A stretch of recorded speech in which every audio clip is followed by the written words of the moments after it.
I'm Robert Killion. I was a specialist with the United States Army with the 101st Airborne Division. I went in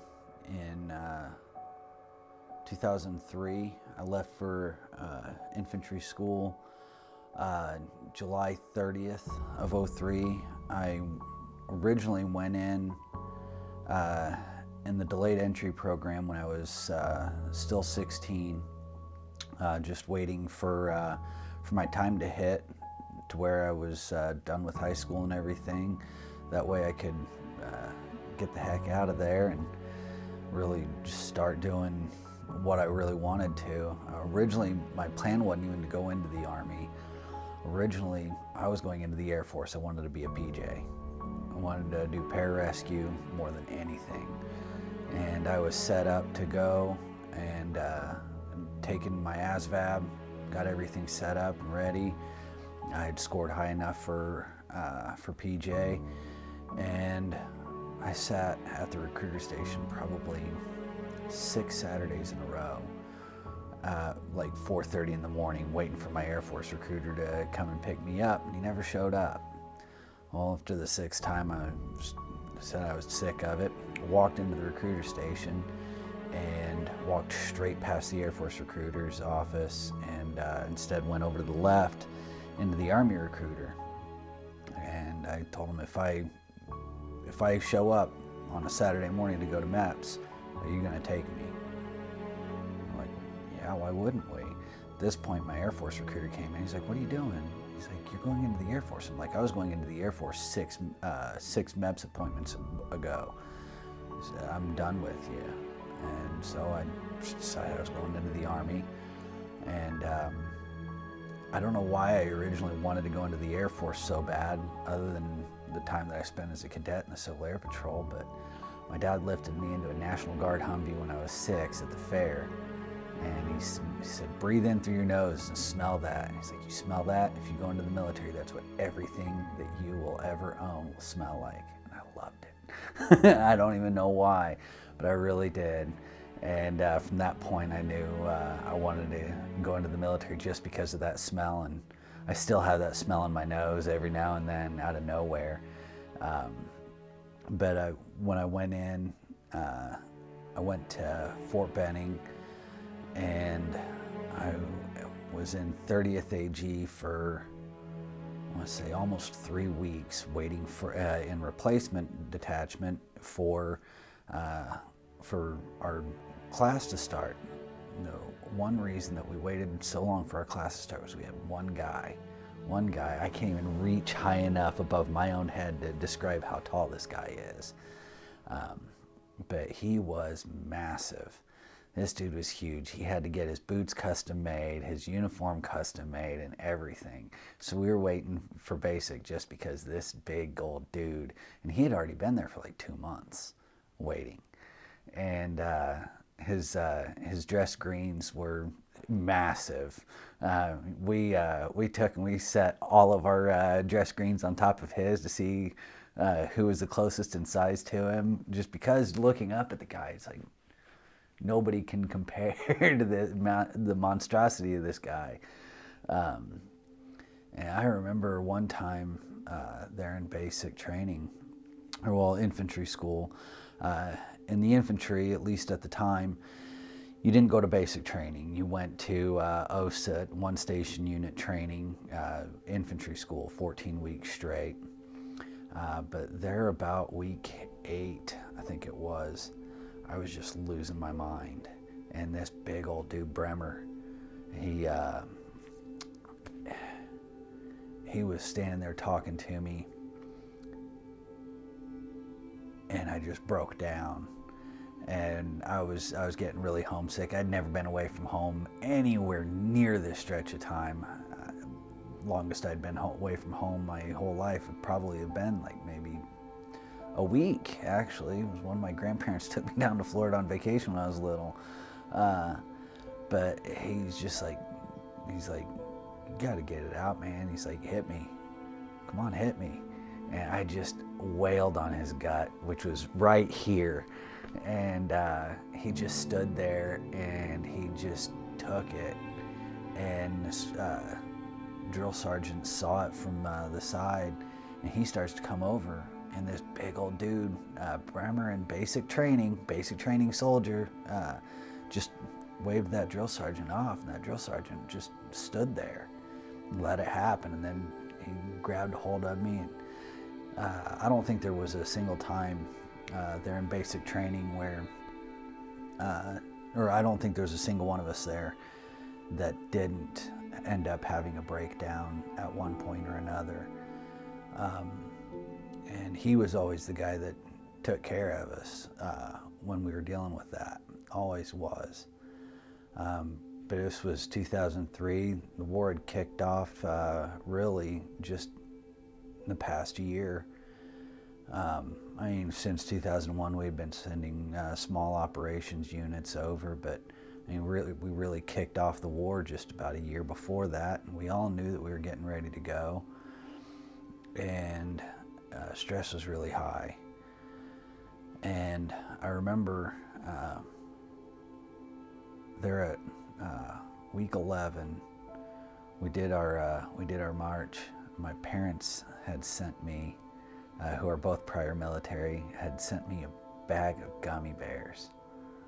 And it was hilarious because we're not allowed to having this kind of stuff. My parents knew we weren't allowed to, and they did it just to mess with me. And I got so much flack for it from my drill sergeants. And one of them's walking past me on our final ruck march before we get pinned with our crossed rifles. And, he's just standing there next to me in the middle of the dark. He's like, "Hey, Killian, how's it going?" He's just eating my gummy bears. And he sticks one of the gummy bears on my front sight post of my rifle. It was an M16A1 at the time, and he stuck that gummy bear right on the front sight post, and he just walked away. He started to fade out into the dark. I reached down, I grabbed that gummy bear. It's the best thing I ever ate in my life. It was a little red gummy bear. And we go up onto, I wish I could remember the actual name of it, but it was the infantry gates on this hill. There's torches lit everywhere. There's a huge vat of grog. No, we were all under 21, so no, it wasn't alcoholic like it normally is.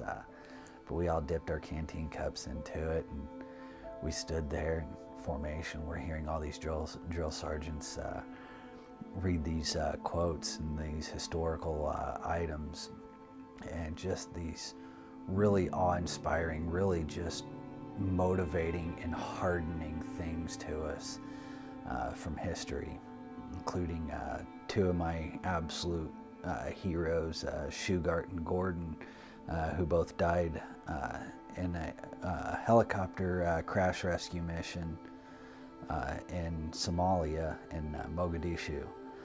And they read about that, and that's when at that point I was again, I broke down. It was really, really hard hitting, but I got my crossed rifles that night, and I think it was 4 days later, my parents came down for our graduation.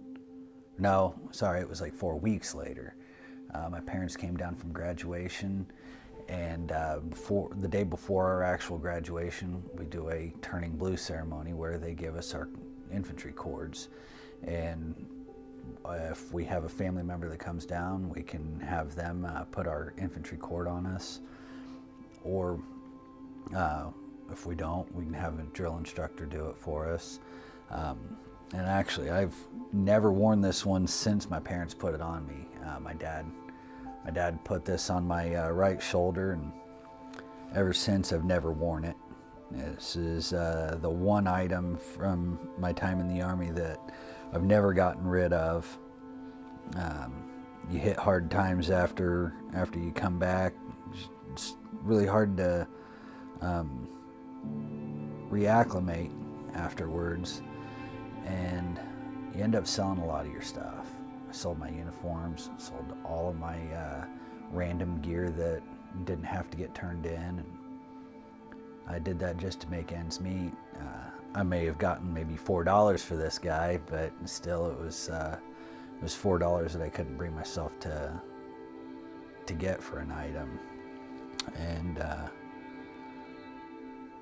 it really meant a lot to me to have my parents do that, because it really marked the moment where I really felt like my parents were actually done raising me, and I had gone through and actually became an adult of some sort or another. But at the same time, you never feel like you really grow up, especially when your brain is as adult as somebody who's willing to go and do infantry stuff. After that, I had originally enlisted to go regular infantry and go to Schofield Barracks in Hawaii. But while I was in infantry school, I got an opportunity because my PT score was high, my weapons qualifications and my tactical exams were high. So I was given an option for a Ranger packet. And so I took it. And then went to Airborne school, jacked up my left leg after a while, and ended up going needs of the Army. I was sure I was going to Korea. I just knew I was going to Korea. And sure enough, I get really lucky, and I get stationed just down in Fort Campbell, Kentucky with the 101st. And I was with Alpha Company of the 2nd of the 50 Deuce, the 502nd Parachute Infantry Regiment, which at the time was still air assault. Hopefully, they never get rid of air assault. It needs to completely overrun airborne these days. Just tactical application. But anyway, I was with them for a while, and it was just a few months. Everybody started rotating back because that unit was deployed. And I had only been there about a month before the unit deployed back to the States from Iraq. And we just looked at these guys, the few of us that had gotten there after they had left. We're just looking at these guys, and man, they were everything that we wanted to be, and they were also everything we were afraid of being, because what they did was like nothing that we would actually imagine doing, because they crossed that berm. They're the ones that went forward, and they got us into Iraq from the outside. And listening to them recount what they went through was something that made us, or at least myself, so determined to do everything that I can, because these guys came before me, and I knew that I was still going to go. There's no way that this war was going to end fast enough that I wasn't going to end up going too. So I was just that much more determined, that much more strengthened to get my job done, to train harder, to be harder. And shortly after they got back, they told us that they were standing the 506th back up. And I was like, okay, cool. And it's like, all right. Didn't know really anything about the 506 at the time. I wasn't a huge history buff like my dad. But they're like, we need volunteers. Who wants to go? I'm like, sure, why not? They're like, yeah, not a problem. So they sent a few of us over to the 506 to stand it back up, because they were, at the time, they were in Korea. And when they stood it back up, we had a real lack of numbers as far as leadership goes. we had platoons upon platoons that didn't have platoon sergeants or platoon leaders, to the point where me as an E3, I was just a PFC, and poof, I was put in as a platoon sergeant just to babysit while we waited for NCOs and officers. And that was just a couple of weeks, but we were just doing detail after detail, getting everything ready for the unit to fully stand up. And we got our first platoon sergeant, Ryan Alfaro, Sergeant First Class. And that dude was scary. And then we got, I think we had 2 platoon leaders before we got the platoon leader that ended up going with us to Iraq. But we spent a long time training together, and I think it was, let's see here, we deployed in November of 2005, and our platoon leader, Lieutenant Blaylock, had previously been an enlisted NCO and decided he wanted to go over to the dark side. And he was one of those lieutenants that he inspired you, because he wasn't the normal idea of what a butter bar is, a second lieutenant. And he knew how to read a map. He didn't get us lost. He didn't have any sort of felt tactical incompetencies. You feel like these new lieutenants have tactical incompetency just because, you see them come in, they're brand new, they're fresh-faced, they're early 20s, and they just graduated college and went through, the vast majority of them went through ROTC, and they just felt like they just didn't know enough to be leading this Sergeant First Class who's been in for 12 plus years, and then a bunch of staff sergeants who have been in for 6 plus years, and this brand new lieutenant is supposed to be their leader. And it's at that point with Lieutenant Blaylock, we realized just how much of a mentorship that platoon leader, platoon sergeant role is supposed to be. That platoon sergeant is mentoring that platoon leader, and he's really bringing that second lieutenant into being that leader that his soldiers need. He has the logistical and the administrative ability, and they really, by and large, they do have the tactical competency when they come out of college and ROTC. It's just not felt. But with Lieutenant Blaylock, it was felt. It was felt so strong, so hard. And we got into Kuwait, and it was so hot. Oh my gosh, it was so hot. It was blistering hot. Like, you sweat and it evaporated, and you felt like you weren't sweating. Everybody swore they were dehydrated left and right. It's like, oh my God, I'm so dehydrated. But you're not. You're not dehydrated. You're drinking more water than you all have in body weight, but it's just it feels like it's evaporating so fast. And we finally find out exactly where we're going, and we get a briefing that tells us what you've been taught, brain dump it. None of it applies here. It is completely different, and just forget it all. We're going to teach you how this really is. And then we get to another briefing a few days later. Forget what you've been taught before this briefing. And it's so frustrating to hear those different things. And I wish that I was going to get told about those different briefings that I was going to get. That way I would remember not to brain dump the things that I was told to brain dump. But they worked really hard to really prepare us. So it was our last jumping off point. We had already been to Fort Polk, Louisiana for Joint Readiness Training Center.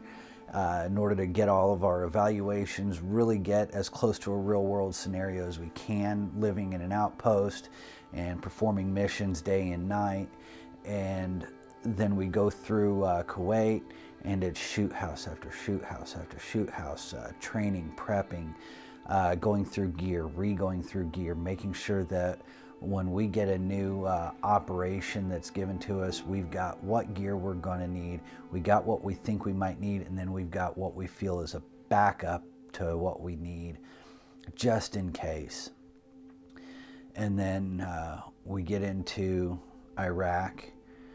Well, just before we got into Iraq, we find out we're going to Ramadi. It's capital of the Anbar province in the Sunni Triangle. And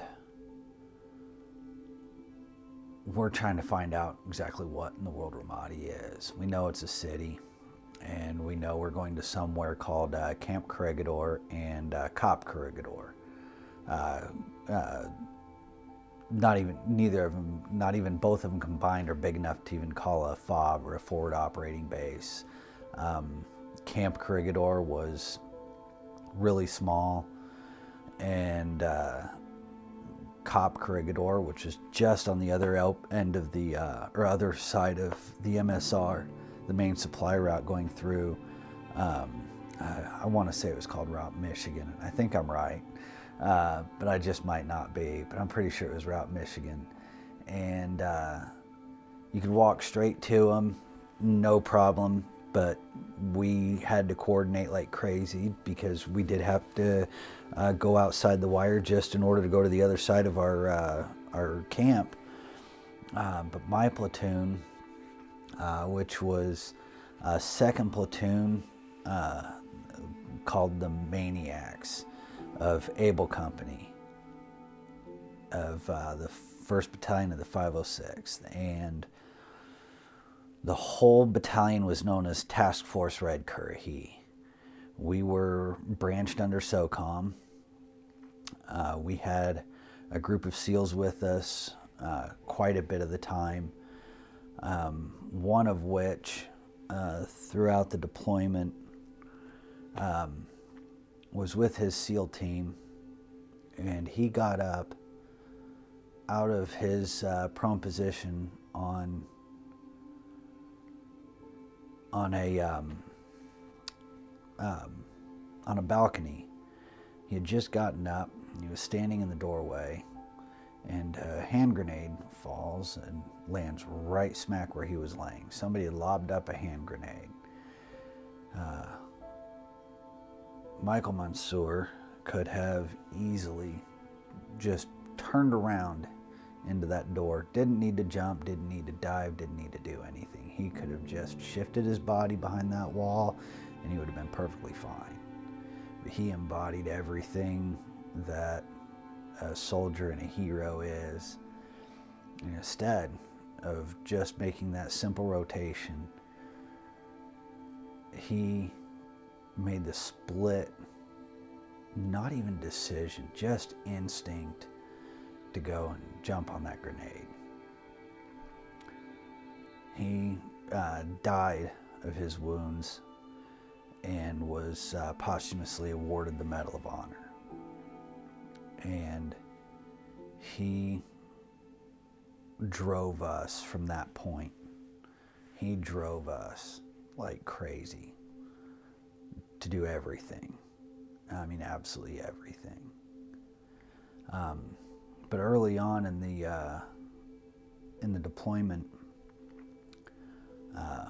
my unit was having to do some kind of odd coordination with another unit up in Mosul, Iraq, where my dad and brother were deployed. All three of us. I have no other siblings than my brother, and my dad, who had came back in after an 18-year break in service, came back into the National Guard along with my brother.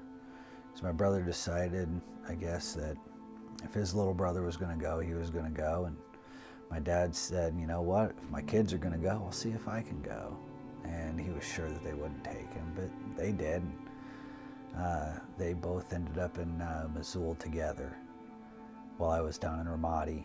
And so they were having to do a little bit of coordination in order to ensure that we weren't all out together at the same time. But it was a real experience that I hold really strongly, that to know that my dad and my brother were out there at the same time I was, dealing with a lot of the same things that I was. And I think it's something that has made us extremely close. And while the military, especially the Army, isn't for the vast majority of people, it's a real honor to know that my dad and my brother were there at the same time that I was. They were doing the same thing I was. And we came back with a lot of shared experiences that we were able to really relate with each other.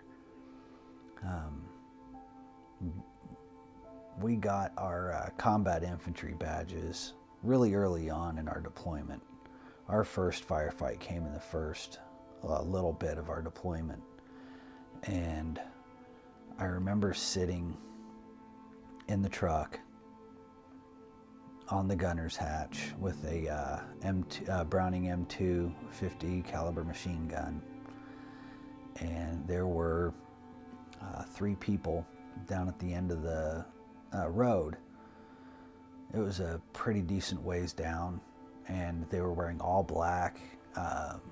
They were wearing the black robe, black head coverings, and I asked for the binoculars, and we were joking around, got to keep things a little bit light in the truck, otherwise you're just going to nerve yourself out of everything. And so we were just, we're kind of joking around, and I'm like, I'm going to light this 50 up. I'm going to light it up. I'm going to light it up. And we're joking around, laughing. And then I put my hand down, asked for some binoculars. They hand them up to me. I look out, and I can tell clearly 2 of these personnel had AK-47s. Rule of engagement at the time: you see a weapon out in the open, you engage. It was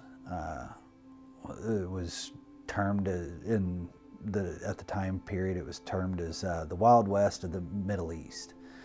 And so I look and I see them. They're very clearly observing our activity, and they've got their AKs, and I'm thinking I've got to be ready to do something, because they're ready to do something. And once I saw one of them unsling their AK off of their back, it's like, okay, I know for a fact he's got his AK in his hands. This is somebody who is ready to do something. And I see it. I've got to do something. And so I holler down, I hand down the binos, and I'm like, all right, here goes. And they're laughing, thinking I'm joking. And we had a 50 caliber shell casing underneath the butterfly, thumb trigger for the 50. That was our safety. And so I flipped that out of there. I racked that handle back, and I let loose. And then after about a 5-round burst down that direction, they scatter. And then my squad leader, Sergeant Falk, he's hollering. I was like, what the heck? A lot more expletives than I'm going to give, but he's hollering, cause he's like, what was that? And I said, I told you they were down there. I told you I was going to open up. And then I debriefed my squad leader on what was happening and why I fired. And he was like, oh, gotcha, okay. And that was really early on in our deployment, and we were out there in that section of the city, and it was called the Malab. It was the southern portion of our sector, and they'd put an IED in the ground that was big enough and just rightly made to melt an M1A1 Abrams to the pavement. And we were out there on QRF for that. And it was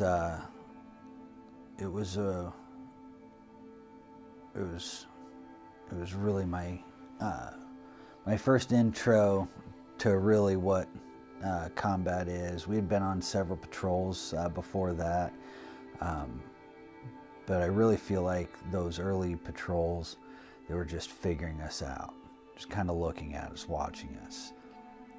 And after that point, that was when things really kind of started to open up for us. And we started getting into more contacts. We had a lot more ticks. And things really kicked off from there. And it was just constantly full bore. We had gotten a couple of different contractors to come in and clean out our portas, our big old plastic latrines, and every time that we got one of those contractors, and they ended up getting killed. So after a couple of them, nobody would do it, and so we had to go back to Vietnam style of burning our own waste in a barrel, just like you saw in the movie Platoon. And I remember standing out there, stirring that big old pot of JP8 and motor oil and our own waste, and I'm just standing there stirring it with a stop sign post, pretty much. And I keep thinking, it's like, I'm Charlie Sheen. Okay. Or not Charlie Sheen, that was that Emilio Estevez? No, it was Charlie Sheen. It's like, I'm Charlie Sheen, yeah. Just stirring that pot. And so we had to burn our own waste. We had burn pits where we burnt our own trash. And day-to-day life was not as bad as you would think when you first hear about being in a combat zone. But we had been there for a few years, a couple of years, and so we were able to get things procured, get things set up to where it was a pretty livable place. We always referred to our house as the hooch, but this outpost was built on an old agricultural college. What kind of agriculture you're going to do in the desert, I don't know. But it was an agricultural college, and we were in this little house, or really kind of almost more like a schoolhouse, right next to this big storage building, a really long storage building, really tall, and there was this line inside of this storage building that we used for our DFAC. Our food would get brought in these big green meat heater tubs called mermites, and it was so awful. The food was the worst part of the whole deployment, I swear. It was awful food, and it was really tied really close between the food and the mortar fire, because this line in the DFAC, it had 4x4 posts going up to this lattice work of 2x4s and 2x6s that were covered in sandbags, and that's the only lane you walked down. And you walked out, and you went back to your hooch to sit on your bunk or sit on the front porch that was also covered in sandbags and had camo net on it, and you ate off of a paper plate, because you couldn't eat in the DFAC because it was full of mortar holes, because they knew it was our DFAC, and so they just kept lobbing mortars at it all the time. And you're outside, you're sitting on the pot in the latrine, and you're sitting there, you're reading a magazine, and you hear it, and it's the early alert system. Well, if I'm gonna go now. It is what it is, and you're just sitting there in this plywood latrine, and you hear that siren go off, and you either snatch up your pants and you roll out as quick as you can, or you just sit there and you just whatever's whatever. And this early warning system goes off like 3 or 4 seconds before the mortars hit. And one time we were digging a new slit trench. We're digging this long, deep pit in order to fill it with gravel and other junk, and shove 2-inch, or it might have been 3-inch PVC pipe down it, so that we can use it to take a leak in. We're digging this hole, and it looks like it looks like Bremer's grave, and we hear this alert siren go off, and we're digging this trench, and we just jump into it. And it's like we jump in, and mortars are going off. We hear them hitting, and we feel the ground shaking, all the dust going out, and little bits of dirt falling into the pit with us, and rocks, and we're laying here, and we're thinking, and it's like, hey, you realize we're about to die in a piss hole? and so it was just so many weird things that just seemed like never should be a part of regular life anymore. And it just felt so normal and so everyday that you're just gonna lay there in a pit that you just dug in order for a bunch of people to take a leak into, and you're hoping you don't die. And it for some reason, it just feels normal. It feels like a Tuesday. You never get the hang of Tuesdays, though. But it was just it's so weird to look back and think just how normal that felt at the time. And mortar fire stops, and you climb out of the piss pit, and you grab your Camelback, take a drink, and you keep on digging. Just because it's just so weird looking back at it, thinking about all these weird mundane things. Because on a regular basis, you look back at all of the things through a combat deployment, and you always think about the actual combat. But then to go back and actually think about the day-to-day of it, it's just so wild to think that it was normal. It was a Tuesday, it was a Wednesday or a Thursday.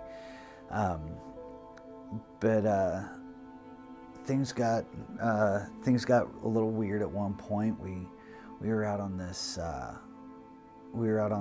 mission to go talk to an informant that we nicknamed the Marlboro Man. This dude had to be loaded. He had grass, no weeds. It was grass, and we get in there into his courtyard, and we look down, and oh my God, there's grass. We reach down, we're feeling the grass, and it's like, there is grass. And a tree, a real tree. It's not a palm tree, it's a tree. And this dude, it's like, automatically, this dude's loaded. And then we're walking around the courtyard, we're looking for any places for somebody to hide or anything like that, and get into his carport, and there's a Peugeot. an Italian sports car. And it's like, this dude is loaded. And so in Kuwait, you're at your fob, getting ready to do all your training and stuff. You can look out, and depending on where it is you're going, out in the middle of nowhere to go do a range or a training, and you can see parts of the city. And every car is gorgeous, and they're white. All the cars are white, and they're beautiful. And you're like, these people are loaded. But then you go to Iraq, and you see this one guy who's got everything. This dude is loaded. And it's just so wild how loaded this guy's gotta be in order to have the sprinkler system and everything that he's got in the middle of a war zone like Ramadi, to have grass.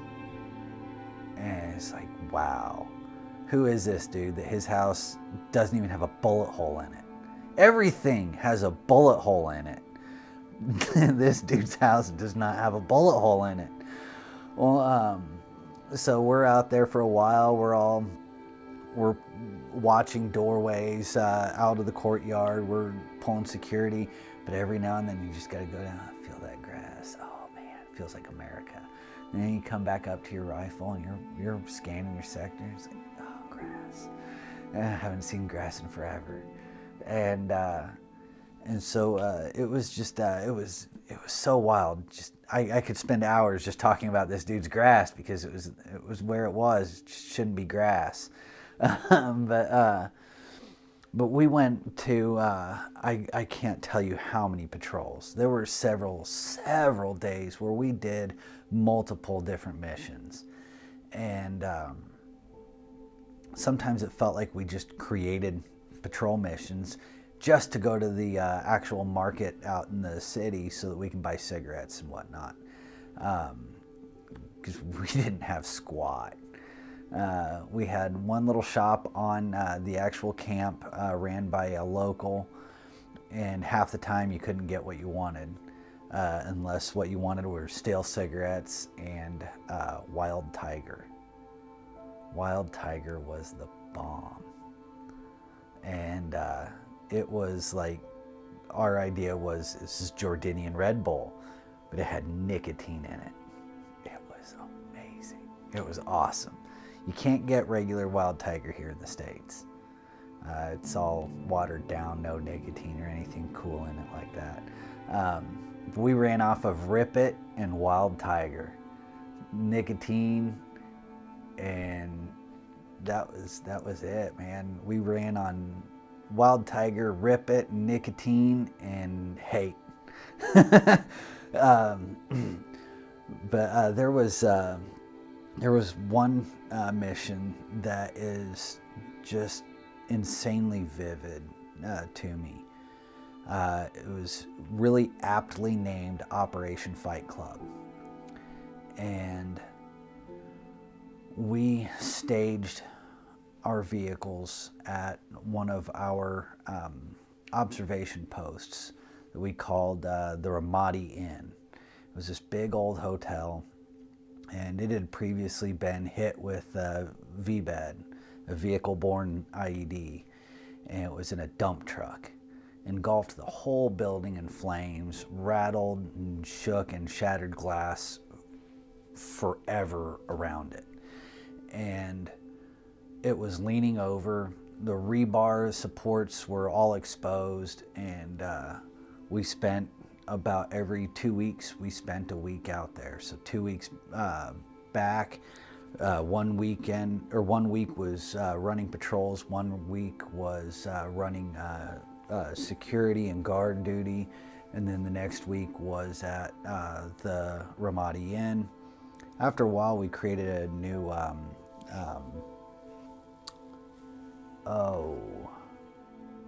now my brain is going to break on me and I got to think. TCP, we created a traffic control point, TCP 8. And so then our rotations added another week.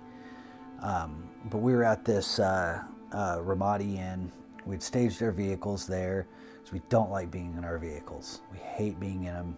The IEDs were so many. It was really dangerous and really dumb to be in vehicles. Stayed on the MSRs as much as we possibly could. Otherwise, we wanted to be on our feet, marching or patrolling on foot to where we were going, whatever it was that we were doing. You could spread out a lot more. The chances of an IED taking you out were a lot less because they didn't want to waste that IED on one soldier. It just wasn't as fruitful for them. But we get off our vehicles and we get ready to start our actual patrol to contact.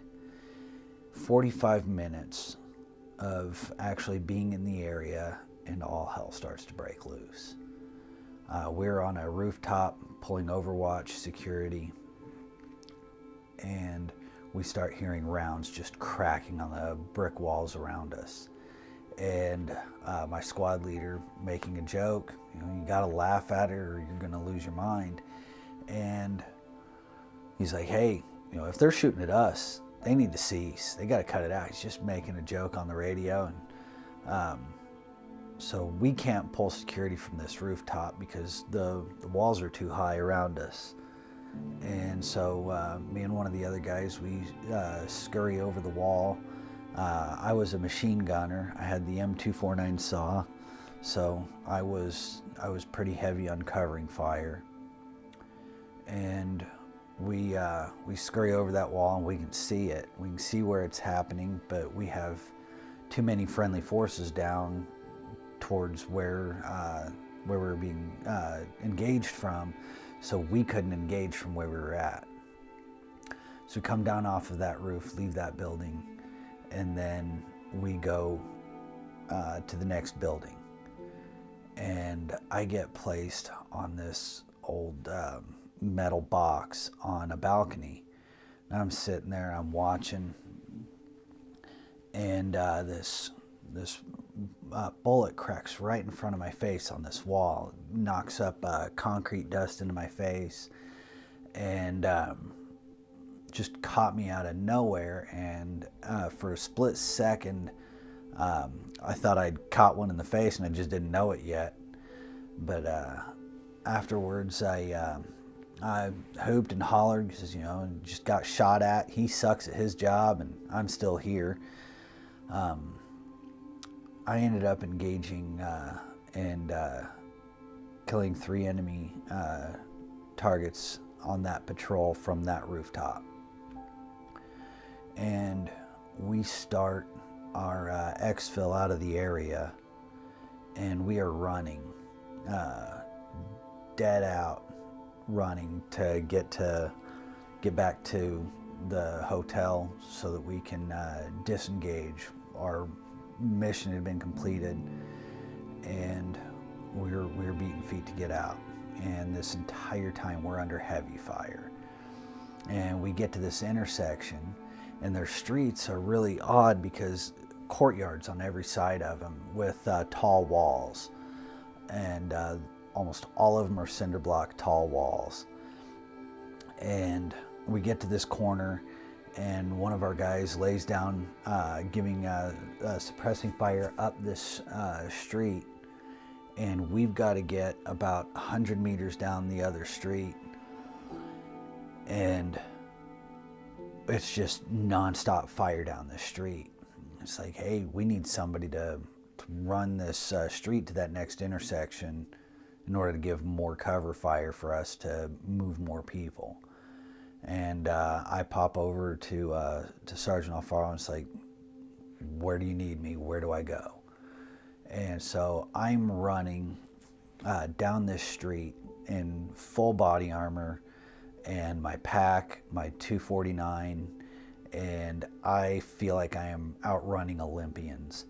I'm so dead scared. I'm just like, I'm gonna get shot in the back, getting shot in the back, getting shot in the back, and I get to that intersection, and I slide over to the corner, and I double check my links and my saw, and I get onto that corner, and I start sending fire up the street. and I'm on my right-hand side of the street, and starts running down the left-hand side of the street is my entire platoon. And I'm firing this way, they're running this way. And I got a 200 round sack under my 249, and I run out of ammo. And then one of the other saw gunners comes up, and he replaces me. He's laying down fire. I replace my my bag and reload, and then he goes black. He comes back. I go back over, and we did this probably 3 or 4 times before everybody got back, and we start continuing to break contact back, and the whole time all I can hear is the background music to Black Hawk Down. It's like, yeah, I'm feeling this Mogadishu Mile, and we actually ended up kind of terming it as the Ramadi Mile. It was a rough run, breaking contact, and the whole time we're doing this run, and we're doing like a last man up run where somebody's in the back, moving forward, turning around, firing behind, turning around, firing behind, turning around, firing behind. He needs a mag change, swaps up, and then just keeps on swapping up as we're running, covering fire on the rear because we're getting chased out through. And we finally get back, and we realize just how hefty and heavy this fight was, and never, I think, has a one operational mission been so aptly named as Operation Fight Club. It's just absolutely insane. But we ended up redeploying from Iraq at the end of November of 2006. Spent a year in Ramadi, and then deployed back to the States, got 30 days of leave, and my son was 6 months old.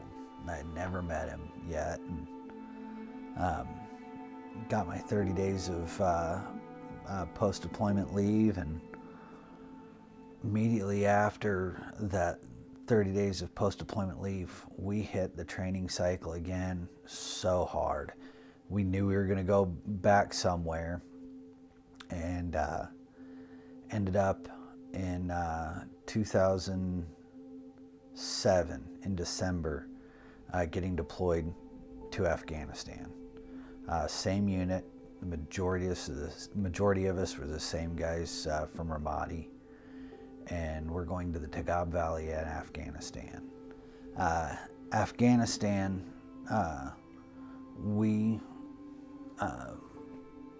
it felt like a much different deployment starting it off. I don't remember Kuwait. For some weird reason, I honestly couldn't tell you if we even went to Kuwait before we went to Afghanistan. I mean, I'm sure we did. But we went to Bagram Airfield in Afghanistan, getting ready to ramp up to go to the Tagab Valley. And when I got to Ramadi, or to the Tagab Valley, when we left to go to the Tagab Valley, I remember that ride in that Black Hawk, and it was very surreal because I had this idea of my deployment from Iraq, and then going into Afghanistan, finding it so vastly different. I'm thinking, I cannot believe they're sending a unit that has already deployed to Iraq and been in that combat zone and is used to it, and they're going to send us to a country right next door, but still so vastly different. The culture was different. The landscape was different. The cities and towns were different. Absolutely nothing was the same. It was a completely different style of warfare to it. There were more wooded areas. There were mountains. There was snow. It was so wild to me sitting on this Black Hawk looking out over this landscape of valleys and cracks and fissures and all this just weird stuff. I felt like I was on Mars. It was just so weird that I could not understand the difference of landscape and culture. I just couldn't get it out of my brain that they sent us here after Iraq. I mean, why not send us back to Iraq? Why not have different divisions and units that go to one locale? Because that's what they're already used to. Why in the world would you send them to a completely different combat zone? I mean, that's like taking the units from World War II that were victorious where they were at in the European theater and the Pacific theater, and say, all right, hey, you guys have been in the European theater for a year. You know what? Let's send you over to the Pacific theater and let's see how you do over there. Let's give you a completely different warfare scheme and see how you do. And it was at this point that I thought, it's like, why in the world did they rotate us out in the first place? I mean, this is a war. We're here to win this war, and instead of us fighting this war through, we deploy out, we go home, we relax, we deploy back out to somewhere that we've never been, and we've already got one combat style in our head and in our body and in our muscles. And okay, hey, you loved those, you got used to fighting in those houses, all right, caves are your next thing. It's like, okay, that makes sense. And it made no sense to me. And the helicopter, the Black Hawk, touches down in the outpost, and I'm looking around, and it's like, wow. Plywood huts covered in sandbags. Okay. We'll make this work. Made everything else work so far. And then we get ready for our patrols. And our very first patrol was to this little itty bitty village that might have had a name. And it was so vastly different that I still couldn't wrap my head around why in the world our unit was there. We've already trained urban. We fought urban. And then we trained urban again. And now we're out in this that is very not urban. This is almost wilderness warfare, this mountain warfare. And I for some reason, I can't stress how off-putting it was and how reckless it felt to be put into this different environment.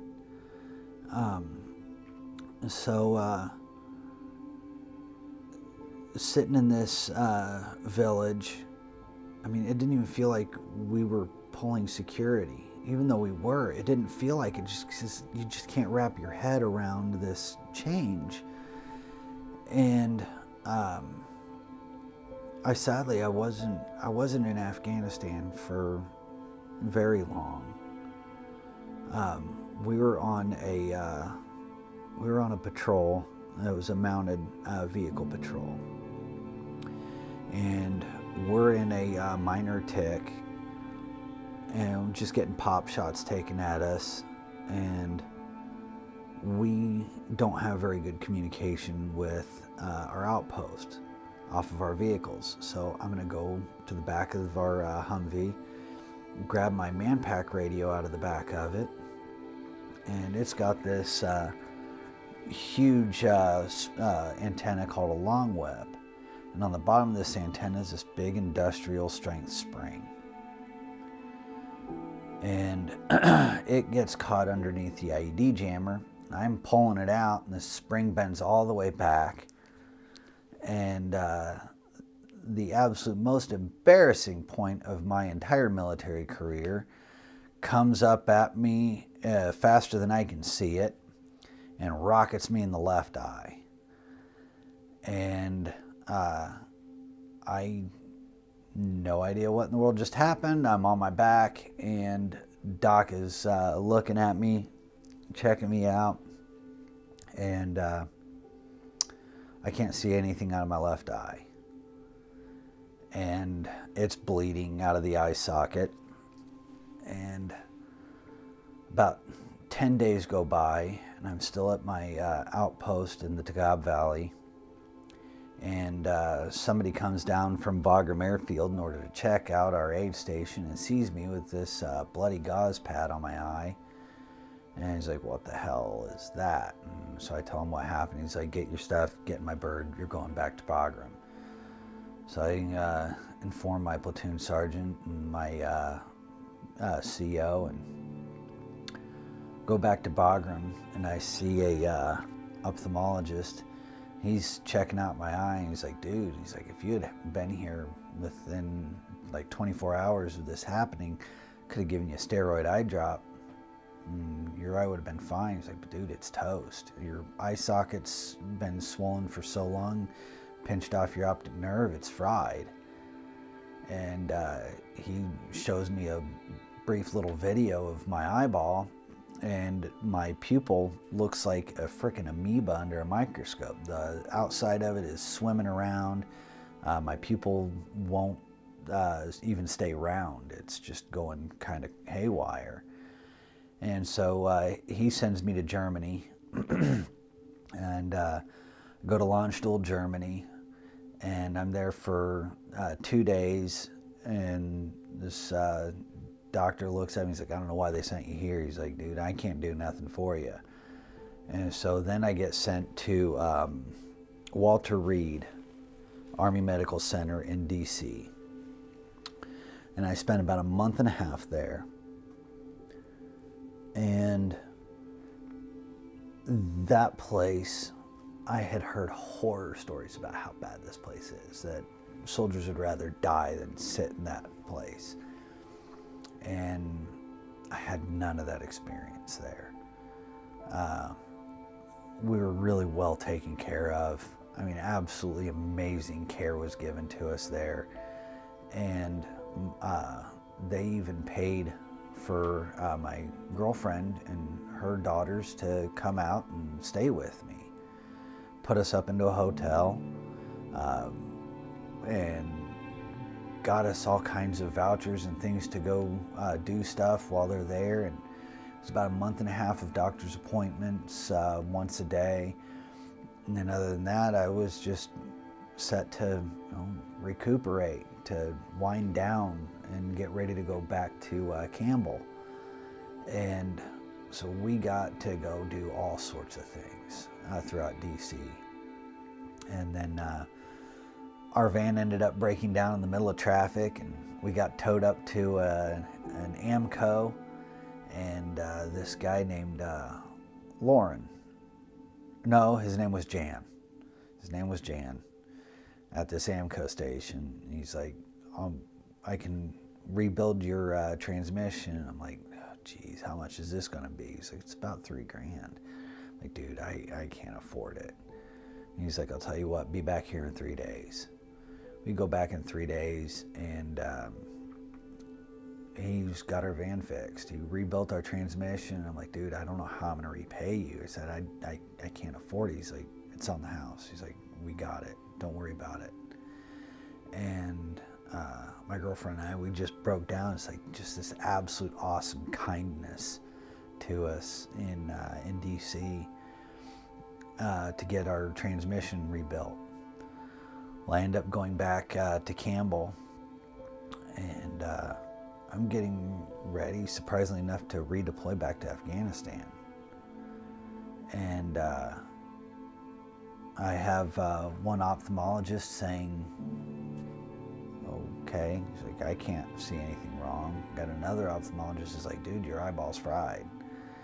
And I end up getting ready to redeploy, waiting on my orders to go back, and then get a Red Cross message and end up with sole custody of my son.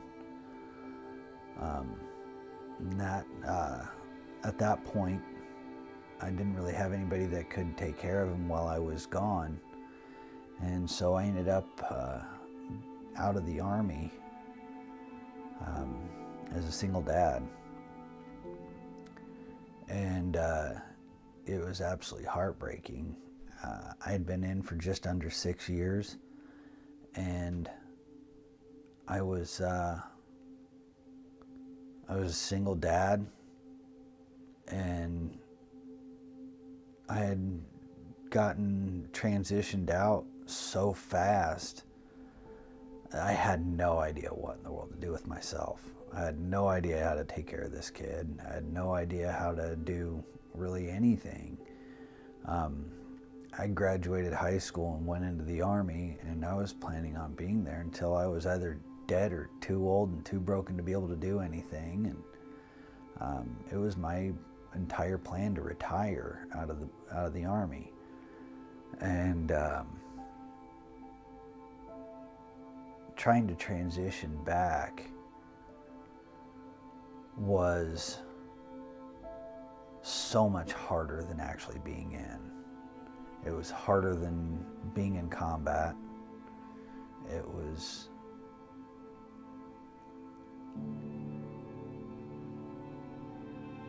the most difficult thing I've ever done in my life, and probably will ever do, was transitioning back. And I wouldn't want to put that on anybody, trying to transition back from that with the lack of care that I had. Everybody in the U.S. was still really, really, really ramped up and loving soldiers and loving our military. It was 2009, and I couldn't get hardly squat for care. And my brain was breaking, and I was constantly getting told, you got to go talk to somebody, you got to go talk to somebody, you got to go talk to somebody. And I'm sitting here and I'm thinking, it's like, how in the world did our Vietnam vets deal with this? How did our World War II vets deal with this? How did our World War I vets deal with this, that were fighting in those trenches? And then, dear God, on Christmas or during the ceasefire, going out, meeting the enemy, playing soccer with them, sharing cigarettes, knowing that in just a few hours' time you got to go back to your own trench and shoot at this guy, and then come back from that and try to re-enter society. Because in Iraq and in Afghanistan, life is so simple. You stay alive and you keep your body alive. That's all there is to it. There's nothing else. There's no bills. I don't have to watch what I say in order to not offend somebody.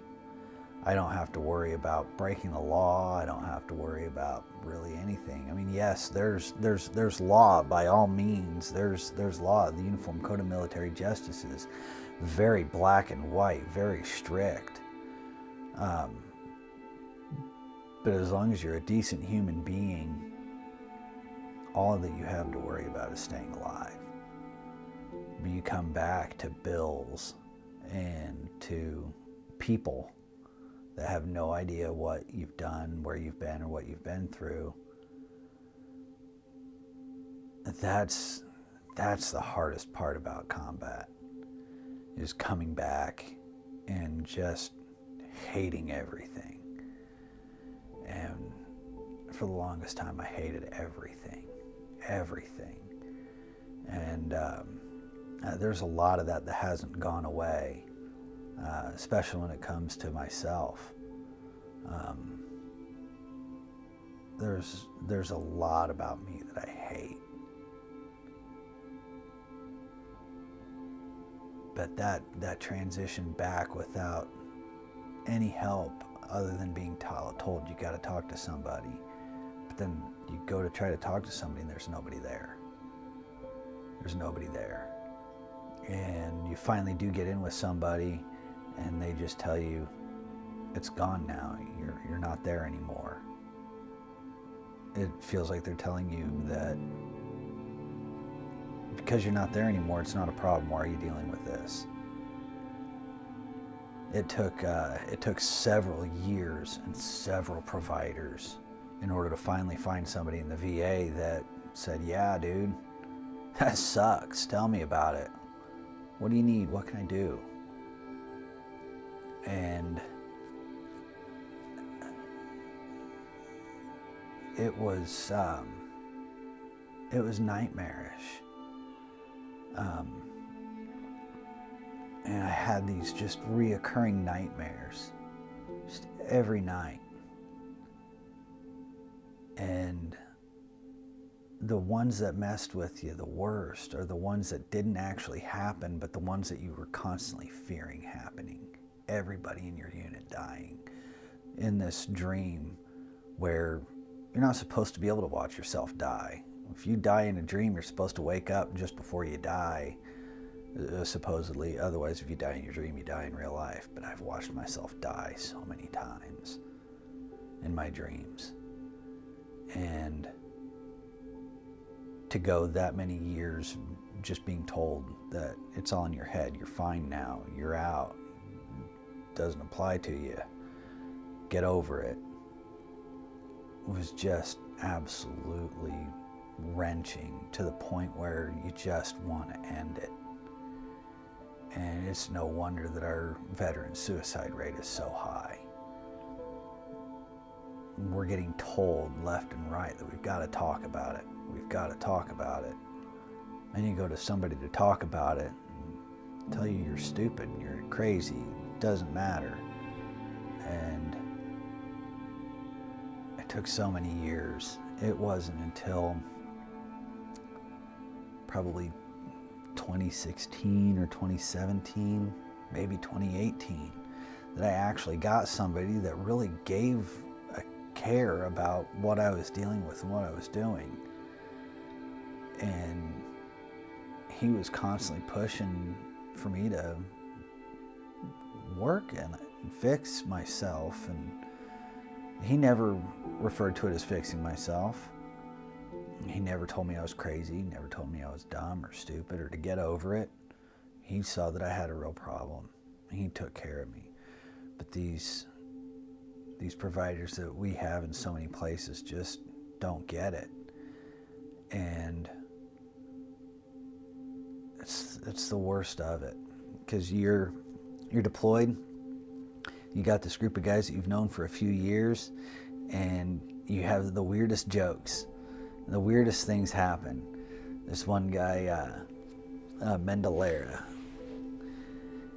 he could tell a joke that had no punchline and drag it out for 2 hours and have Navy SEALs sitting on the edge of their seat, like wanting to know what this punchline, where is this going, where is it going?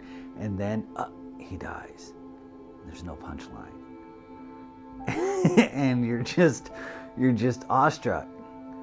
And this guy that loves life, or seems to love life, hilarious, just absolutely amazing guy. And when you get pulled out of a combat zone, somebody's got to do your job. And somebody was doing my job after I got pulled out of Afghanistan, and he was killed doing my job. And every day that weighs so hard on me. And I know that that's that's why he died, and it should have been me. But everybody carries it so heavy and so hard that this guy that could drag out a no punchline joke for 2 hours blames himself so hard and takes it so hard that he takes his own life.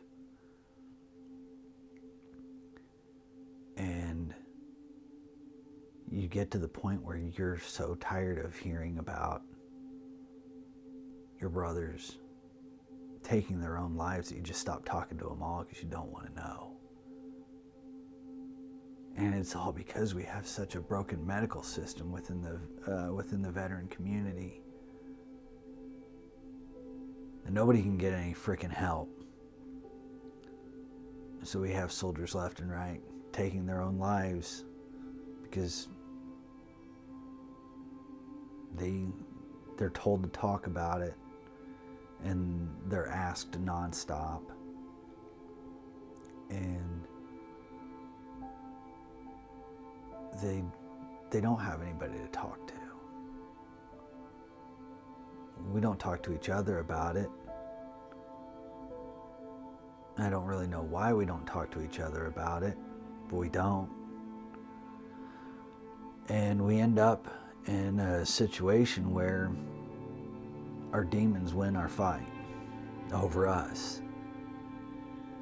And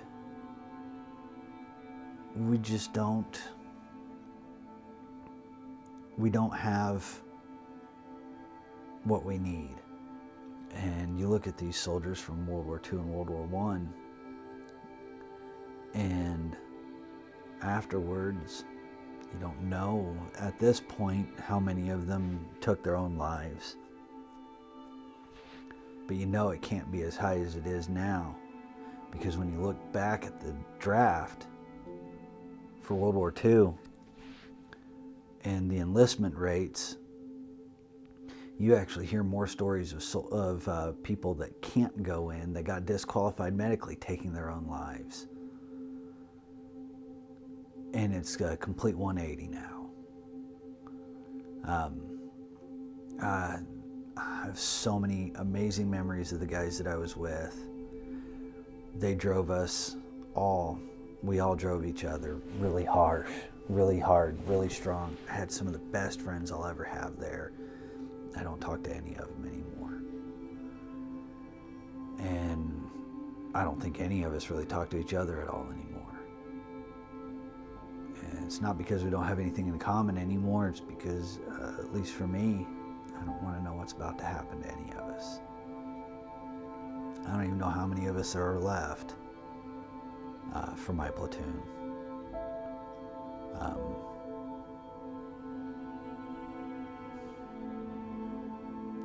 It's 2022. I got out in 2009. I've been out for 13 years. And I'm finally starting to think about the funny and the fun and the happy things that happened there more than I am the